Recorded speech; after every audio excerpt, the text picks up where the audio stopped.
Yo, what's up, guys? So we got some pretty big Season of Discovery Phase 2 news today. I'm just going to start reading it and going over it, sharing my thoughts. So yeah, we're just going to jump right in. Sit down with World of Warcraft's classic team designers to explore more of what Season of Discovery Phase 2 has in store for you. We will take you through new raid information, dungeon, rune ability, PvP, and profession updates, and more.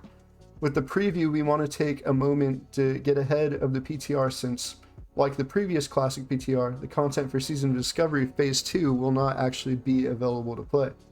We also want to help assume, I can't even read that word, assume any incorrect assumptions from any data mining that may occur, as the PTR also holds some data that could be misleading, is experimental, is meant for later phases, or even are items that did not make the cut. Please note that all examples are works in progress and may not reflect the final state.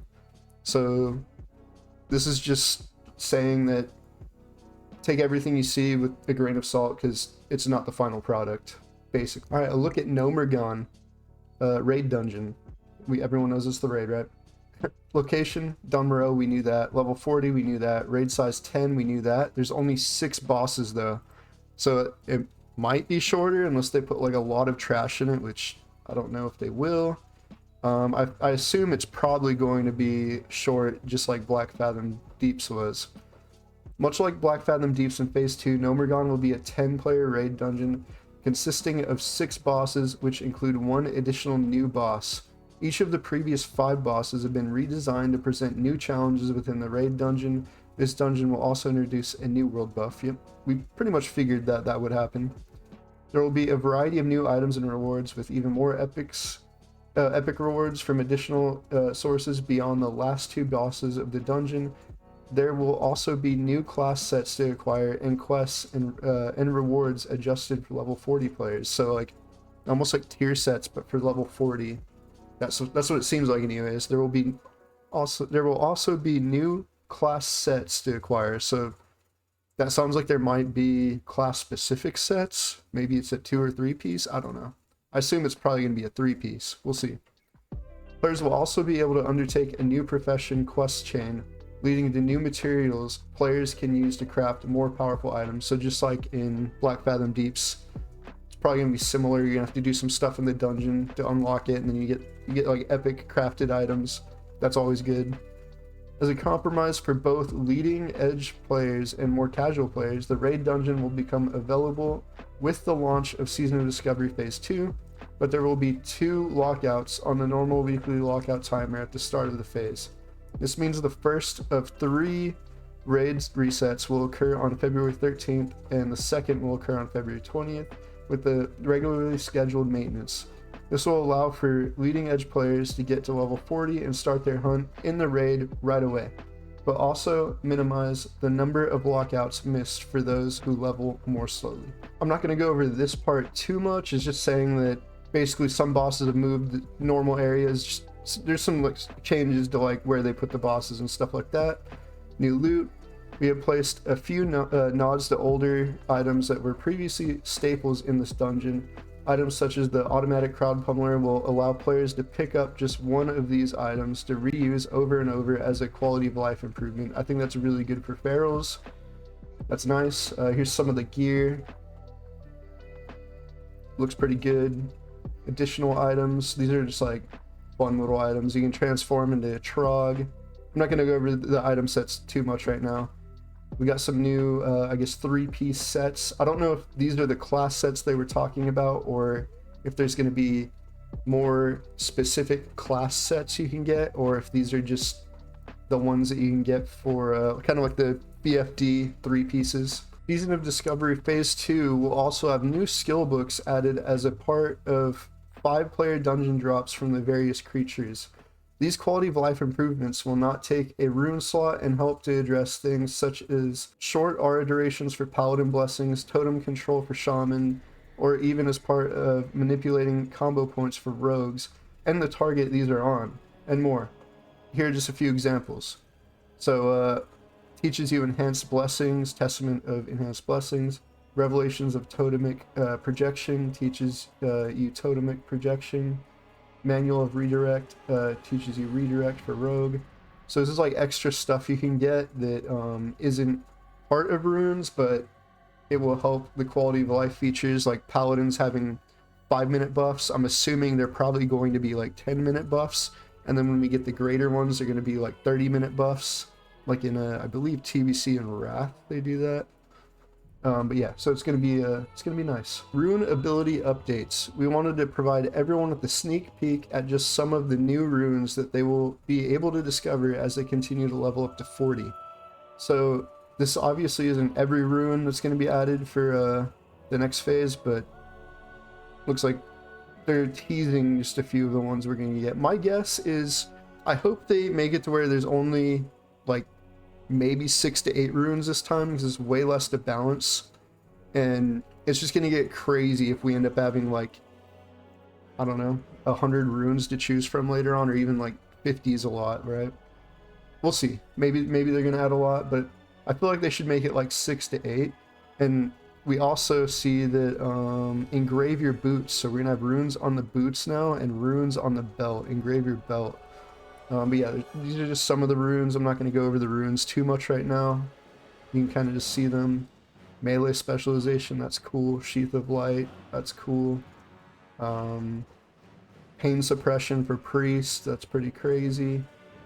Shaman gets two-handed mastery and maelstrom weapon, so that should help two-handed out a little bit. They also get Spirit of the Alpha.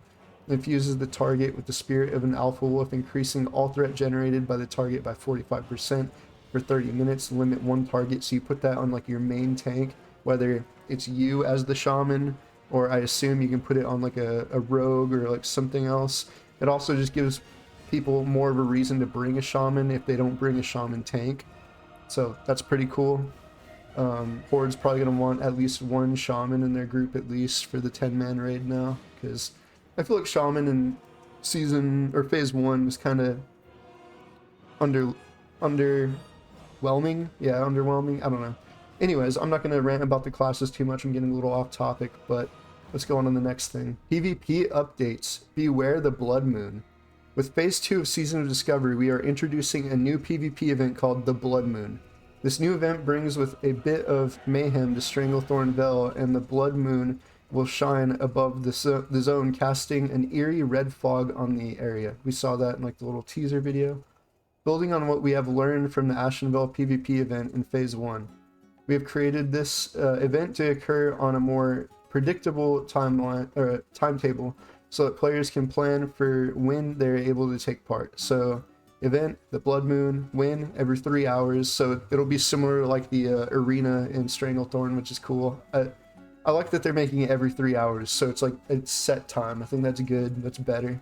Duration, it lasts 30 minutes. And where? It's in Stranglethorn Vale. We all knew that. During this event, killing players will allow you to earn currency, which can be traded for various rewards. While you can still group up with your allies for the event, the Blood Moon is a harsh mistress and will punish those in raid groups. I wonder what that means. So my guess is they want you to be in a group of 5 or less. Probably for a few reasons. One, it's going to lag the servers if everyone's just zerging everywhere.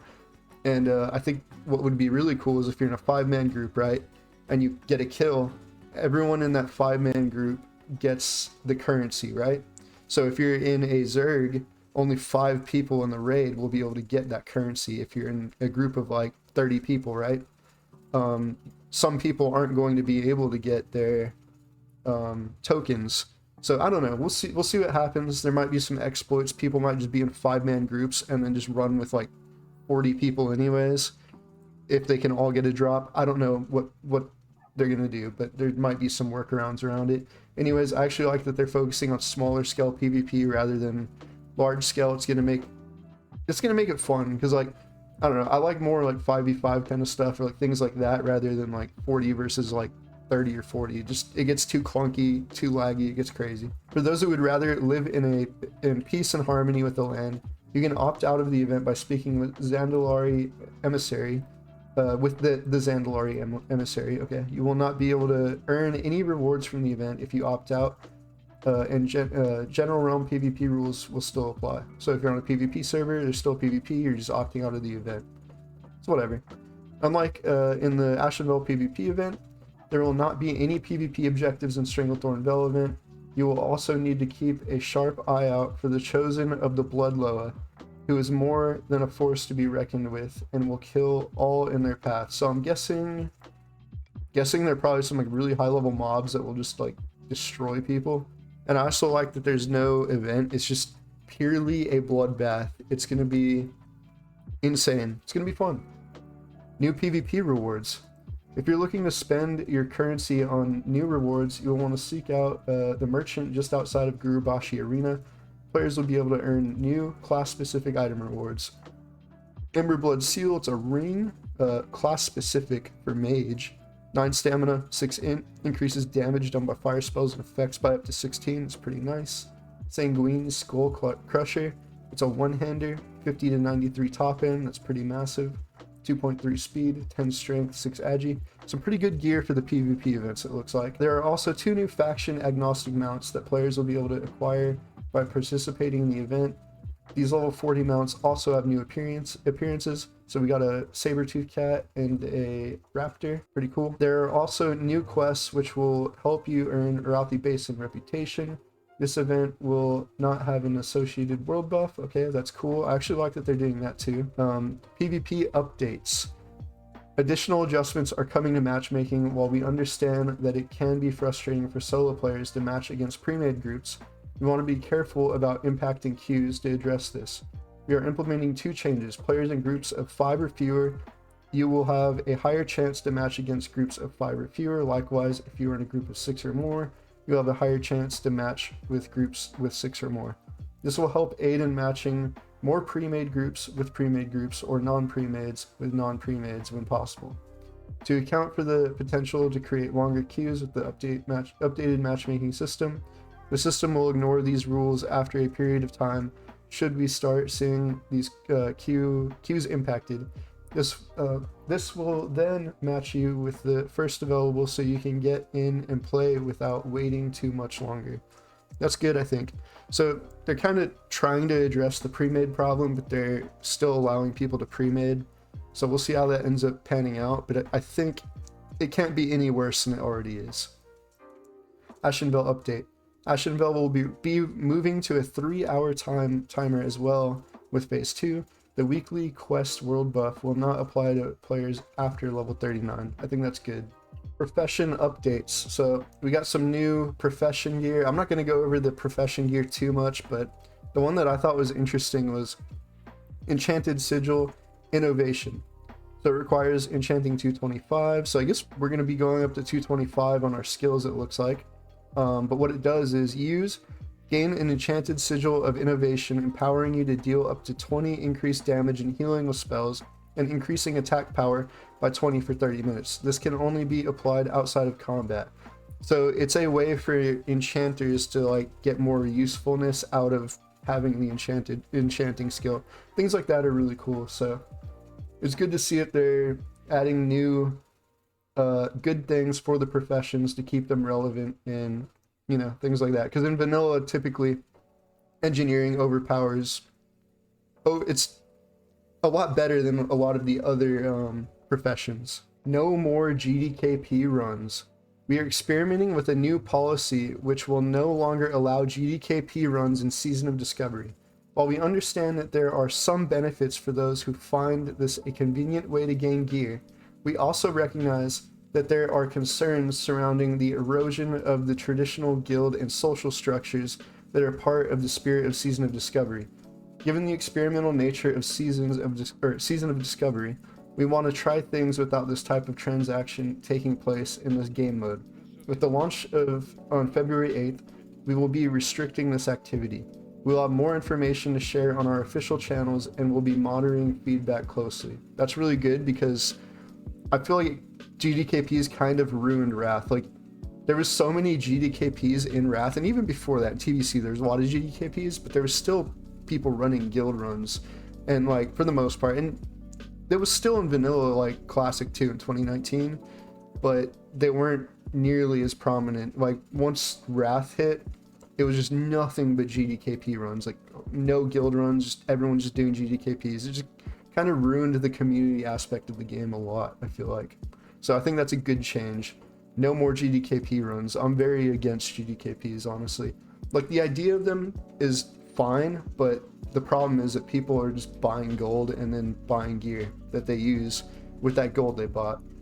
It's just kind of like promotes gold buying, which I think it's good to get rid of GDKPs. And then lastly, it is not too late to join in Season of Discovery. For players looking to catch up with their friends above level 25, we will be implementing a 50% experience buff for players between level 1 and 25. Players will also see an increase in experience gained within the Black Fathom Deep's raid dungeon when it is cleared. The raid dungeons will still continue to run with the current walkout timer, and players will no longer gain the world buff beyond level 39. However, waylaid supplies will also see an adjustment. We will share more later, but there will be a significant increase in experience gained from them on turn-in. That's cool. I think those are all good changes. But yeah, so that's pretty much it. That's phase 2 of Season of Discovery, what we know so far. The news that we got today, or technically yesterday, I guess. I don't know, however you want to see it. Anyways, thanks for watching. I stream every Monday and Friday. My schedule is kind of wacky sometimes. I just stream whenever, but I try to do it consistently every Monday and Friday. Sometimes I won't be. It'll be a different day of the week. But yeah, feel free to go follow me on Twitch, subscribe to my YouTube channel, like the video, share it, comment, tell me your thoughts and what you look forward to in phase 2 of Season of Discovery. Anyways, thanks for watching. Peace.